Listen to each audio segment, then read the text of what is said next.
So our group did our case analysis presentation on Southwest Airlines.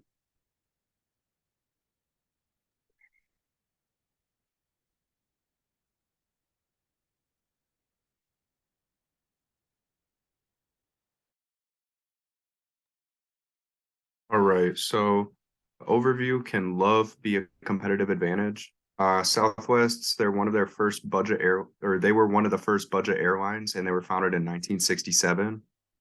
Southwest Airlines branded around love and they were just trying to have anything to make the trip more accommodating to customers. They've been profitable every year from 1973 to 2019 so far, and they've been consistent, or they consistently have been one of the top four airlines based on their market share. There's a strong belief in treating employees well, thereby treating customers well. So moving on to the Porter's five forces model in the airline industry. Um, the rivalry among competitors level could definitely be considered at a high because there's so many competitors in the airline industry, such as like big name companies like Delta and United, American. And moving on to the threat of new entrants level would be at a low, most likely, because of such high entry barriers in the industry, like things like startup costs, rules and regulations they got to pass, and like safety features they got to get by too, because it's such like a serious industry. The threat of substitute products and services would definitely be like a medium to high because there's multiple ways of transportation in the US and like cars or trains, people don't have to take a plane if they don't want to. The bargaining power of buyers would be at a high level because buyers can compare all the different prices that other airlines offer them and just pick whichever suits their needs. And then they can also switch their means of travel to a car or a train if they don't feel like taking a plane anymore. And the bargaining power of suppliers would definitely be a medium to high. Aircraft suppliers would definitely have a high bargaining power over Southwest because Southwest operates like exclusively Boeing 737 aircraft models. So Boeing has like a huge bargaining power over Southwest. And then there's just really not much variation total in the airline industry for suppliers, whether that's fuel or labor.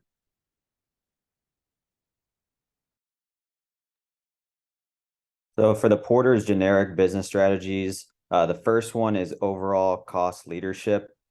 Southwest mainly uses the Boeing 737s. This allows for savings on operational and maintenance costs. Southwest also uses point-to-point network that allows flyers to go from one city to the other without needing a connection flight. The advantage of the point-to-point includes competitive pricing, cost efficient, flexibility for travelers, and a lot more. Broad differentiation. Southwest Flyers' first two check bags are free. This creates an extra incentive for flyers to save money on bags. Southwest is well known for its customer hospitality and the customer service.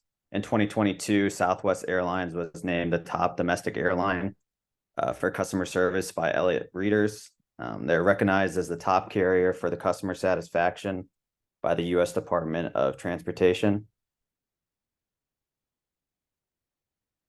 The next one is cost focus. So Southwest serves leisure and business travelers by providing affordable fares, no baggage fees, and no change fees.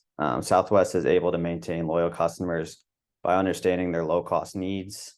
Lastly, differentiation focus is the Southwest utilizes secondary airports that provide lower landing fees, cheaper fuel costs, shorter ground time, and can be less congested. Secondary airports include Chicago Midway, Houston Hobby, Dallas Love Field, and many more.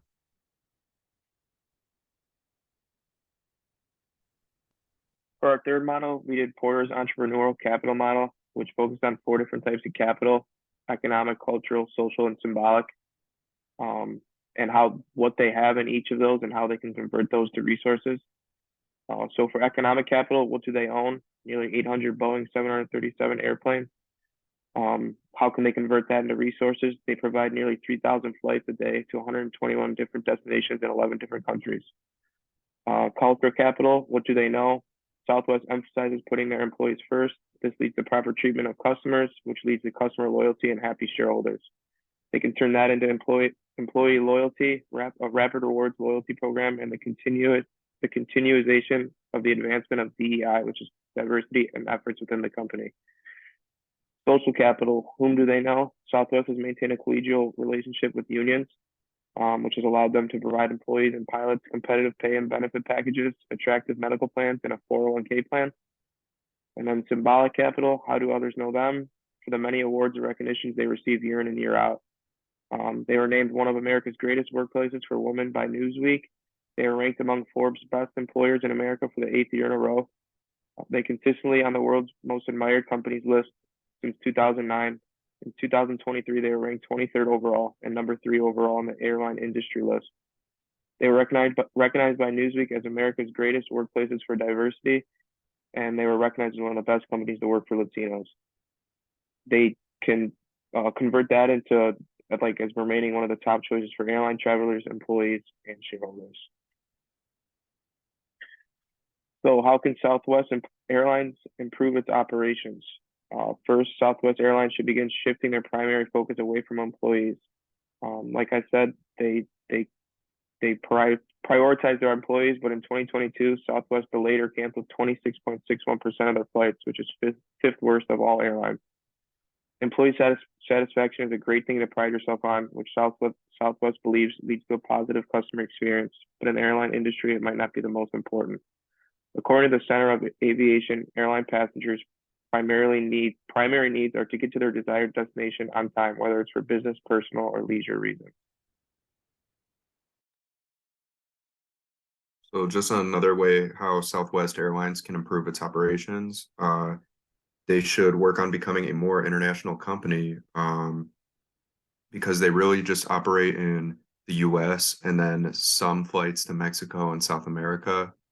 But globalizing this company would attract just a much larger customer base, and it could gain them an edge over their competitors here in the US.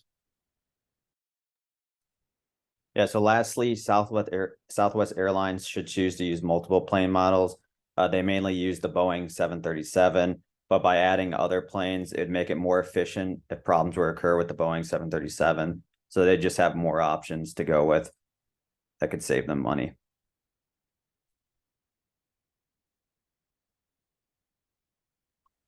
And here are 2 references lists.